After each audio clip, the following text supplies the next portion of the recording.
America এয়ারপোর্টে একটা অদ্ভুত ঘটনা ঘটে গেছে। স্ক্রিনে যে মহিলাকে দেখতে পারতেন এ কিন্তু সাধারণ মানুষ নয়। মহিলাটির হাঁটা চলাফেরা দেখে এয়ারপোর্টের মানুষ সবাই সন্দেহ করছে এটা কোনো মানুষ হতে পারে না। তাকে সন্দেহের কারণে তাকে আটকাইছে। আটকানোর পরে তাকে জিজ্ঞাসা করা হয়েছে আপনি কোন রাষ্ট্র থেকে আসছেন। সে এমন একটা রাষ্ট্রের নাম বলছে যে রাষ্ট্র পৃথিবীতেই নাই। রাষ্ট্রটির নাম বলছে টরেঞ্জা। এই মহিলাটিকে নিয়ে পুরাই সোশ্যাল মিডিয়ায় তলপুরে উঠে গেছে। আসলে এই মানুষটা কে হতে পারে?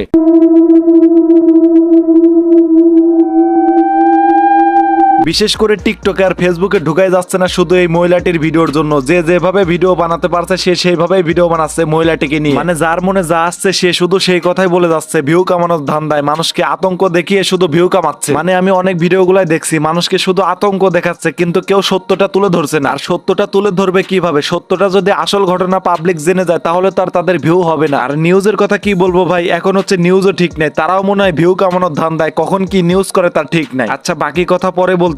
এই ভাইটির আগে কথাগুলো শোনো তারপরে আমি আবার বলতেছি। আমেরিকাতে এক আজব ঘটনা ঘটে গেছে। আমেরিকা জিপকো এয়ারপোর্টে এক আজব মহিলার সন্ধান মিলেছে এবং এই ভিডিওটা বর্তমানে অনলাইনে প্রচুর ভাইরাল হয়েছে।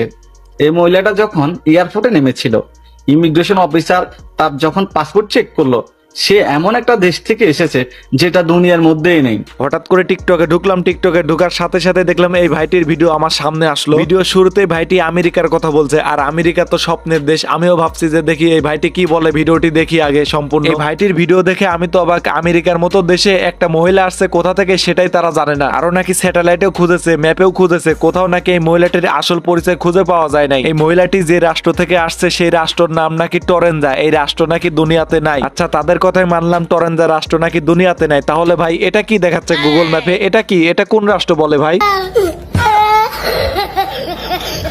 মানে ফাইজলামের একটা লিমিট থাকা উচিত। এমন এমন কথা বলে ভিডিও বানায় সাধারণ পাবলিকদের একদম পাগল করে ফেলছে। শুধু আমি এই ভাইটিকে বলছি না, এই ভাইটির মতো আরো হাজার হাজার মানুষ ভিডিও বানাইছে এই বিষয় নিয়ে। আমি এই মহিলাটির বিষয় নিয়ে যতগুলা ভিডিও দেখছি একটা ভিডিও তো সত্যটা তুলে ধরে নাই কেউ। এটা নিয়ে অনেক মাতামাতি হচ্ছিল, এটা নিয়ে অনেক ভুল বোঝাবুঝি হচ্ছিল। এই জন্য ভাবলাম এই বিষয় নিয়ে আমি একটা ভিডিও দিই। আর সম্পূর্ণ যদি এই মহিলাটির সবকিছু বিষয় নিয়ে বুঝিয়ে তোমাদের বলতে যাই তাহলে আমার ভিডিওটি অনেক বড় হয়ে যাবে। এই বিষয়ে কথা বলে আর ভিডিওটি বেশি বড় বানাতে চাই না। আশা করি তোমরা এটুক ভিডিওতেই বুঝে গেছো আমি কি বোঝাতে চেয়েছিলাম। তো আজকের ভিডিওটি এই পর্যন্তই।